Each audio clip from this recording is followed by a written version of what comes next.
this is why I live in the Pacific Northwest. It just always reminds me, boom, okay, this is why I'm here. That's the beauty, is you're driving in both directions. And Right, mountains, exactly. Right? Any direction. Hi, I'm Adam Shnider. I'm the Chief Customer Officer at Coalfire. I'm Adrian M. I'm the Vice President and Chief Information Security Officer at Premera Blue Cross here in Seattle. First things first, why don't you tell us a little bit about your background and how you got to this point in your career? So I started off at Nokia. Physical security, information security, investigations, counterintelligence type things.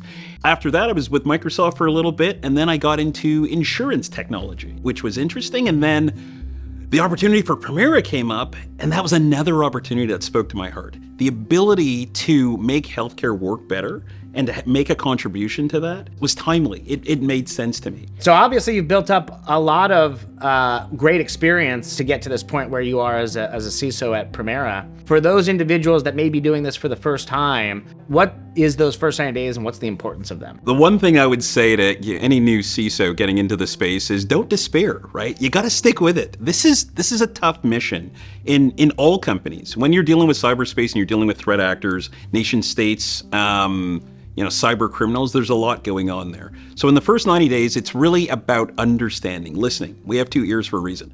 If you're trying to overlay security and you don't really understand the foundation of what that business is doing, you're gonna miss. You're gonna miss opportunities, and by extension, if you miss opportunities, you introduce risk into the organization, and that's exactly what you're there to stop. But the cultural piece is also important. How do things get done here? Let's shift gears a little bit here and talk a little bit about your specific experience at Premera, where that strategic plan that you kind of came in with and that first 90 days helped shape, and then how it evolved over the next few years as you started to execute that plan. Truly, for me, it was about listening to my team. They were there, they have the history, they understand what the mission is and what they're dealing with on a daily basis. The other piece was really talking to the executive leadership team and saying, okay, what are the business objectives over the next year, the next 2 years? What are you trying to accomplish? And where do you see some hurdles there? Where do you see some things that could be difficult to get over? And is there an opportunity for me to make a contribution there?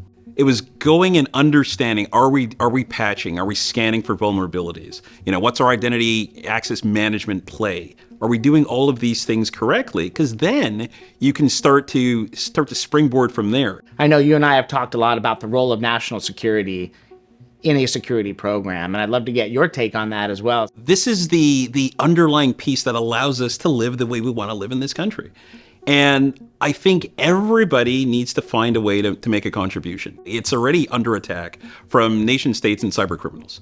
So when you think about all of these entities that are connected to the internet, that are leveraging technology, that are truly dealing with ransomware and all of these other things, there's an underlying piece that we need to be thinking about from a national security perspective. What does that look like? Being able to pull together public, private, these different entities in these larger ecosystems and these different verticals is absolutely critical. There's just been an onslaught of attacks on healthcare, hospitals and other entities within the healthcare system. And when I think about that, I think about a threat actor degrading the ability for somebody to get care. That is unacceptable. Is there no line, right?